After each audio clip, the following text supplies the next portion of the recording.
এই সকাল বেলাতে এখানে কি রস চাইতে এসেছিস? হ্যাঁ, জানা মেছো বাজারে আক্কেলে। বেশ বেশ, কাকা বাবা ঠাকুর দাদা যাকে ইচ্ছে খোঁজ কর, অসভ্য কাক। এই কে হাসলি রে? ওহ, আপনি? ওই যাচ্ছি স্নান করতে, দেখলুম কথাবার্তা বলছেন। হ্যাঁ, আসলে আপনার কথাই ভাবছিলাম। আপনাকে বলতে হবে কি করে কাকের হাত থেকে নিস্তার পাওয়া যায়, বলুন। তা বলো, রাজসভায় বলো, একটা ব্যবস্থা করা যাবে। হ্যাঁ, চলো চলো চলো।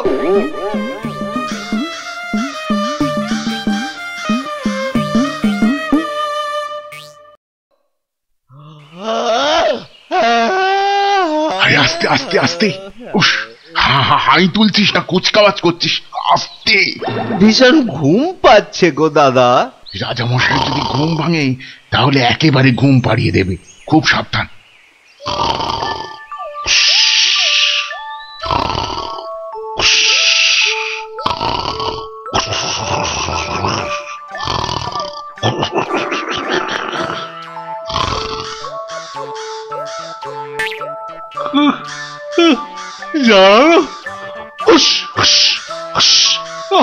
মহা মুশকিল।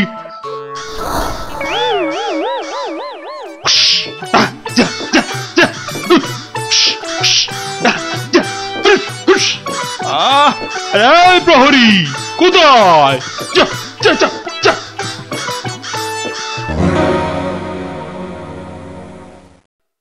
না না না না, কোনো কথা শুনবো না। মন্ত্রী যথার্থ বলেছেন মহারাজ, এই কাকের উৎপাত না বড্ড বেড়েছে। বেড়েছে? কেন বেড়েছে? কেন কেন? রাজার কাছে কি কোনো দৃষ্টি নেই তোমার? খালি ওই গোপ পাকানো হচ্ছে না? হ্যাঁ, কি বলছেন মহারাজ? কাকের ঠেলায় সকালে গঙ্গা স্নান পর্যন্ত করতে পারছি না। হ্যাঁ, আমার এই সুন্দর নাকটাকে খালি খাবলে দিচ্ছে। হ্যাঁ, সেনাপতি!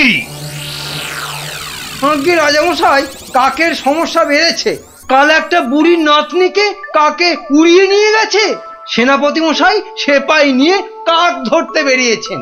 আরে বাবা, শুধু পড়তে বেরোলেই তো হবে না, ধরে রাখবেটা কোথায়?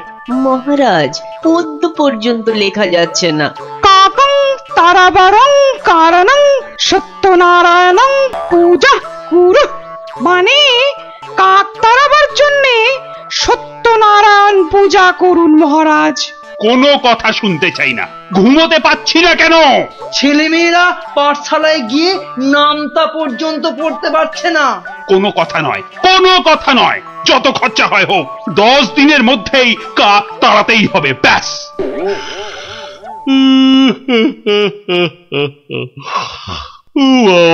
কি ঘুম পাচ্ছে।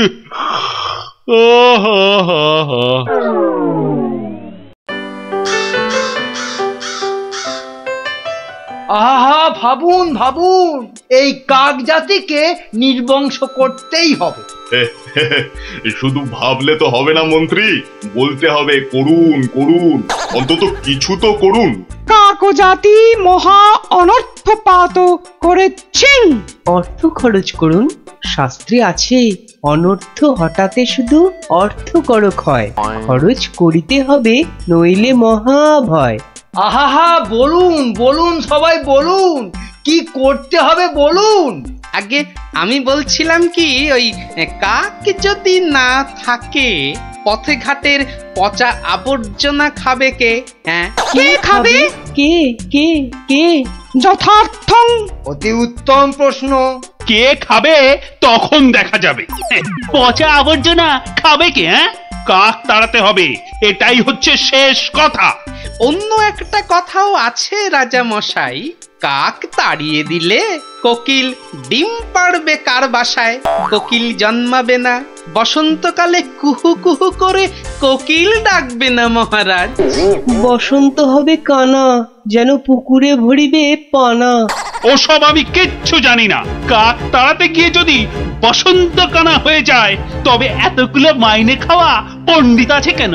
কেন আছে? মহারাজ, আমি বলি কি, জাল কিনে এনে সব কিছু ঢেকে দেয়া হোক, মোট কথা কাকেরা যেন ধারের কাছে আসতে না পারে। যা ইচ্ছে হয় করো, ব্যাস।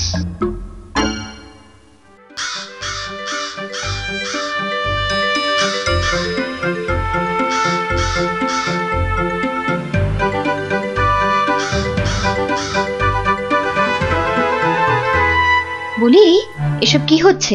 কাক তাড়াতে গিয়ে জালির খাঁচায় পুরে রেখেছো কেন? কি হলো আবার তোমার? ও, দিন রাত ঢুলছো। একবার গিয়ে দেখো, রাজবাড়ি থেকে বেরোতে পারছি না, মন্দিরে যেতে পারছি না, বাড়ির কাজের লোক আসছে না, বাজার দোকান বন্ধ, লোকে বলছে রাজা না খাজা। হ্যাঁ, শিখি এ কি বলছো?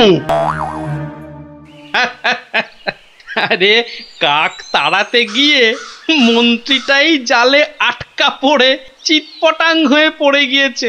আমাদের তো পাঠশালায় ঢোকাই যাচ্ছে না, পড়াশোনা সব মাটি। তুমি একটা উপায় বার করো না গোপাল দাদু।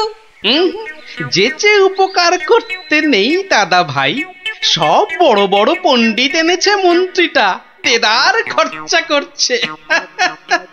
ওটা মন্ত্রী না খেকশিয়াল, আর রাজাটাই বা কি, রাজা না খাজা? যাগে শোন, পাঠশালা যখন বন্ধ তখন নদীর ধারের ফলের বাগানগুলো দেখে আয় গিয়ে যা। আর ওই যে সুন্দর গাছগাছালির বন, কেমন দশা তার, সেটাও দেখে আয়। যাবো? হ্যাঁ রে, দেখে এসে আমাকে বলতে হবে কিন্তু। যা যা যা।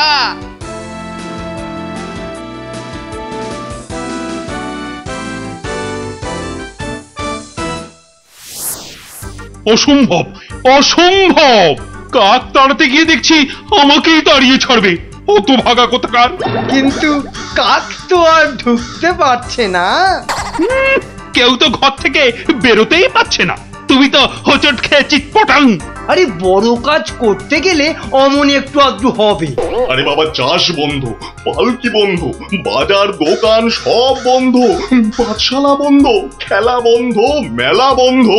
লোকে চেঁচাচ্ছে, বলছে শোনো রাজা তুমি খাজা, কাক ধরে খাও তুমি চাটনি, দেশ বন্ধ মহামন্দ, বন্ধ হয়েছে সব খাটনি।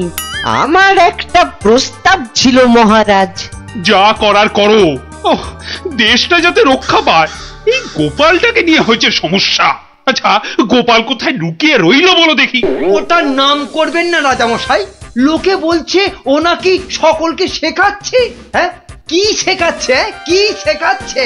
আমাদের মহারাজা একখানা মোটা খাজা। কি আস্পর্ধা ভাবুন, আর দুদিন তো সময় আছে। ভরসা রাখুন রাজামশাই, ভরসা রাখুন, কাক পালাবেই। কাক না পালালে তোমার গর্দান, হ্যাঁ মনে থাকে যেন। হ্যাঁ,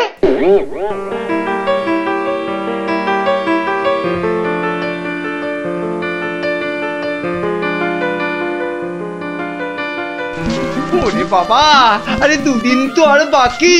ওরে বাবা রে, আমার এই এত ভালো মুন্ডু ছিঁড়ে নেবে। আরে মুন্ডু গেলে খাবো কি করে? ওরে বাবা, ও ঠাকুমা, ওরে বাবা, ও ঠাকুমা গো, আমার প্রস্তাবটা একটু ভাবুন মন্ত্রী মশাই। কি করতে হবে করো না, ভোঁতা কার্তিক কোথাকার। বলছিলাম গেঁদাল পাতা চটকান, 1000-2 লোক দিন গেঁদাল পাতা আনুক। ইস, সে যে বড় বিচ্ছিরি গন্ধ গো জ্যোতিষী। অত গন্ধ বিচার করলে চলবে না মন্ত্রী মশাই। এরপর গোপাল ভাঁড়কে রাজা মশাই বলবেন, ভাঁড় মশাই এই গন্ধ ছড়িয়ে কেল্লা ফতে করে দেবে। তখন বুঝবেন গোপাল একেবারে হাতে মাথা কাটবে। ওরে বাবা, এ যে এগোলে বাঘ পেছলে কুমির। তাহলে কি করব বলুন? গন্ধ বিচার করবেন না কাক তাড়াবেন? কাকি তাড়াও, কাকি তাড়াও, আগে গর্দানটা বাঁচাও।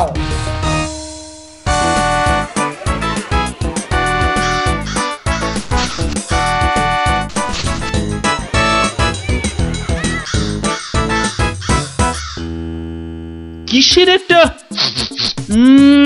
বদগন্ধ আসছে বলো দেখি?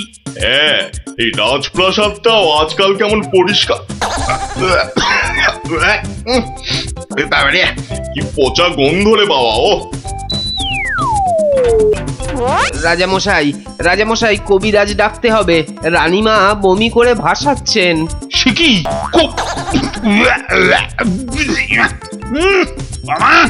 কি গন্ধ?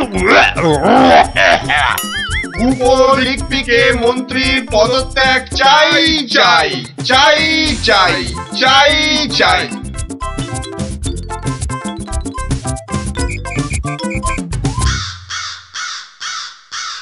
যাও না, ঘরের মধ্যে শেকড় গেড়ে।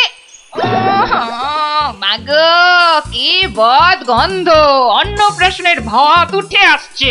আহা, একটু তো সহ্য করতে হবে নাকি? মন্ত্রীমশাই চেষ্টা করছেন তো।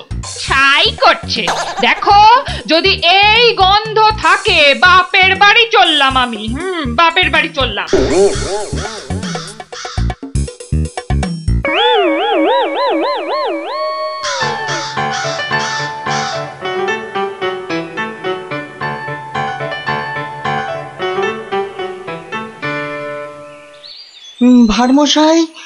ভারমশাই আছেন? গোপাল দাদু, ও গোপাল দাদু, গোপাল দাদু, গোপাল দাদু। আসছি আসছি। এই তো আমার নাতি নাতনির বাহিনী। তা তুমি কোত্থেকে বিজ্ঞানী? তোমার নাতি নাতনিদের দলের সঙ্গে চলে গেছিলাম নদী তীরে, ওই ফলের বাগানে। বাহ বাহ বাহ! ও পুটি, কিরে ন্যাপলা, কেমন দেখলি ফল? ফল তো রাশি রাশি, আম, জাম, লিচু, ফলসা। কিন্তু ফলের ব্যাপারীরা সব ফলের গাছ জাল দিয়ে ঘিরে রেখেছে। একটা মাছিও গলতে পারবে না। আর গোপাল দাদু, নদী পাড়ের বনে আর গাছ থাকবে না, সব কেটে কেটে নিয়ে যাচ্ছে। কি বুঝছো বিজ্ঞানী? বুঝেছি যে কাক তাড়াবো বললেই তাড়ানো যায় না ভারমশাই। ধন্যবাদ তোমাকে ভারমশাই।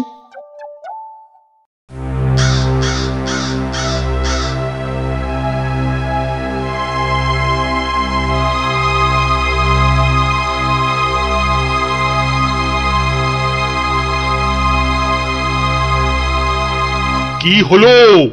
আরে মন্ত্রীটাকে পাওয়া গেল?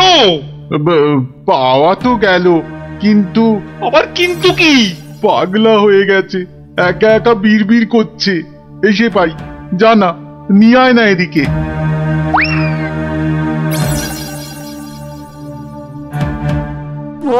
গর্দান, গর্দান, কাকে গর্দান খেয়ে পালিয়ে গেল। ও সব পাগলামি করলে চলবে না। তাই তো ওই গ্যাঁদাল পাতার রস, বিচিকিচ্ছিরি গন্ধ। এই ওই জল্লাদের কাছে গিয়ে ওয়াক ওয়াক করো, যাও যাও। মন্ত্রী মশাইকে জল্লাদের কাছে পাঠালেই কি কাকেরা দলে দলে ফিরে যাবে রাজা মশাই? এই তো গোপাল, গোপাল, গোপাল, নদিয়াকে বাঁচাও গোপাল। এই মন্ত্রী, পণ্ডিত, কোটাল, সেনাপতি কেউ পারেনি। আমিও পারবো না রাজা মশাই। হ্যাঁ, পারবে না? না, তবে কে পারবে তা আমি জানি। তাহলে কে পারবে আবার? আপনি পারবেন মহারাজ। আমি যে কিছুই পারি না। পারেন। ফলের ব্যাপারীদের কাছ থেকে মোটা খাজনা নিয়ে নদী তীরের ফল ভর্তি বাগান তাদের হাতে ছেড়ে দিয়েছেন। হ্যাঁ, মন্ত্রী বলল রাজকোষে নাকি মোটা অর্থ আসবে। বন জঙ্গল কেটে নিয়ে যাচ্ছে কাঠের ব্যাপারীরা। হ্যাঁ, পণ্ডিত তো বলল বন কেটে নাকি বসতি করা হবে। তাই তো কাক বাসা বাঁধতে পারে না, পাখি সব অন্য দেশে পালিয়ে যায়। বনের প্রাণী খাবার না পেয়ে পালিয়ে আসে আমার নজরে একটু খাবার খুঁজতে। বড় শিক্ষা হয়েছে গোপাল, বড় শিক্ষা হয়েছে। এই কথাটাই আমারও মনে হয়েছিল। এই গোপাল জানতে পেরে মানে এবার কি করবে মন্ত্রী মশাই? গেঁদাল ছড়াবে নাকি জাল টাঙাবে? না, জাল হটাবো, গাছ কাটা বন্ধ করবো। আসছি রাজামশাই, আসছি। এবার যদি না পারি তাহলে সত্যি গর্দান নেবেন। আচ্ছা, এমন ভাবে ভাবতে কি করে শিখলে বলো তো গোপাল? মহারাজ, গরিব ভাঁড় রাজামশাই, আপনারা না জানলেও আমি তো জানি। কুকুরের খিদে পেলে কুকুরকে মারলেও দাঁড়িয়ে থাকে কেন? কেন মার সহ্য করে আমি জানি রাজামশাই। এবার কাক নগর ছেড়ে যাবে তো গোপাল? যাবেই। এদিকে আসুন।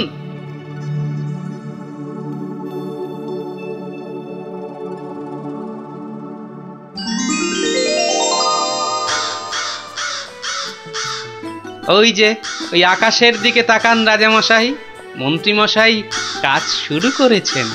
হ্যাঁ, কি করে বুঝলে? ওই দেখুন, আকাশের বুক কালো করে কাকেরা ফিরে যাচ্ছে। কি, এ তো ঝাঁকে ঝাঁকে কাক। হাত পেটা উপসী কাক যে এবার খাবার পাবে, বাসা বাঁধবে। ওরা আর এখানে পড়ে থাকবে না রাজামশাই। ভালো থাকো বাবা, তোমরা সব ভালো থেকো, খুব ভালো থেকো। বাবা।